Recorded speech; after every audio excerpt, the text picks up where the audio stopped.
Welcome to our 5 on 5. We're pleased to be joined by Congressman Greg Walden. Congressman, great to see you. How are you? Good to be with you, Craig. Good. Our pleasure. So tell us, let's start right off the bat with John Kerry being confirmed today as Secretary of State. What do you think of Mr. Kerry? You know, I think he'll represent the president's policies internationally quite well. He's a respected United States Senator. He won the confirmation proceeding overwhelmingly. Might not have been my choice, Secretary of State, if I were president, but you know what? He served certainly in the Senate, and dealt with these issues, and you know, the president has his foreign policy, and he gets to pick who his Secretary of State is, and absent other issues, you know, he's got who he wants. Immigration, of course, a hot topic also this week. It appears the Republican Party has backed off a hard line on this issue. Is this truly a change? You know, I think it's an acknowledgement that the country faces some really tough problems, and we got to figure out a way through them. A lot of people have talked for a long time about the problem of undocumented people who are here. We've talked about kids who, through no fault of their own, are here. And then how do you deal with that? And you've got 11 million people who are here and undocumented. And you can't keep ignoring that. It's in effect de facto amnesty, if you will, that they're here by default. And so you've got those issues. Then you've also got the border security issues, which I think are paramount to solving anything that we do. And so I think you're going to see a big discussion in Washington from virtually every angle, but a recognition that this issue has to be dealt with going forward. So we'll see where it leads us. In the House, I think you'll see whatever comes forward will go through regular order, and we'll have an opportunity to have hearings, and we'll have an opportunity to thoroughly look at all the ramifications. People obviously considered about what cost does this mean to existing taxpayers, and you know, everything else that comes with 11 million people, maybe some change in their status. New poll came out last week, an NBC News, Wall Street Journal poll. 49% polled viewed the GOP in a negative light, only 26% positively.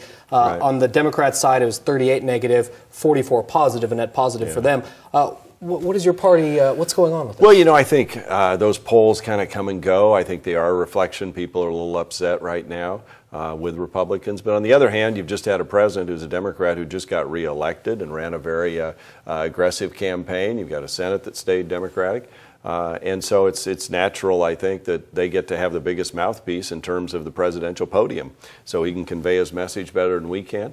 And we need to do a better job of communicating and not saying stupid things and offensive things, I think, as a party. And we've gotten that message loud and clear and tried to deliver that, by the way, to some of our folks who occasionally say things that they, I'm sure, wish they'd never said.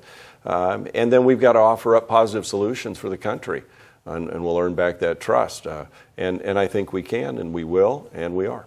All right, we're going to take a quick break. Much more with Congressman Walden in a moment. Stay with us. Welcome back to our 5 on 5. Again, we're here with Congressman Greg Walden. Congressman, the House recently passed a plan that would refuse to pay Congress if a budget was not adopted. Does it seem possible a no budget, no pay law could be a reality? It's about to become a reality. I think the Senate's agreed to approve this legislation. The President said he'll let it go into law. And finally, we'll nudge the Senate, that hasn't passed a budget in nearly 4 years, to actually do its job as required by law and take up a budget, I think. We've passed one each of the last 2 years. We've been in the majority that would get the country on a fiscal path so that we don't bankrupt it. You can like or dislike our budget, but at least we had a budget, and we tried to operate under it. Senate hasn't passed a budget in 3.5, going on 4 years. They now say, by the way, once we put this issue forward, that they're going to take up a budget and they're going to pass a budget, and I welcome that. And so whichever House doesn't pass a budget, their pay would be withheld. And that's, you know, it's what you run into, Craig, when you're out in the district like I am all the time. I've done 38 town halls in the last little over a year. And, you know, people say, how come you guys, if you don't do your job, still get paid?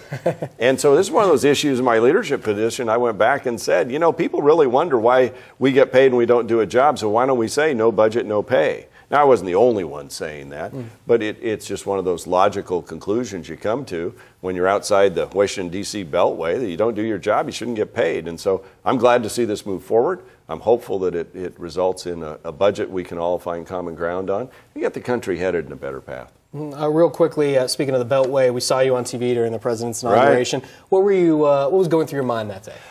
Just how lucky I am to be an American and to be fortunate enough to be up on the platform, whether you support or oppose the president being sworn in. This is a really historical time, anytime there's an inauguration. And I think it's also an important symbol to the world of how democracies transfer power or continue power, but respect the election outcome, even when they disagree. And so for me, it was a seat of history. It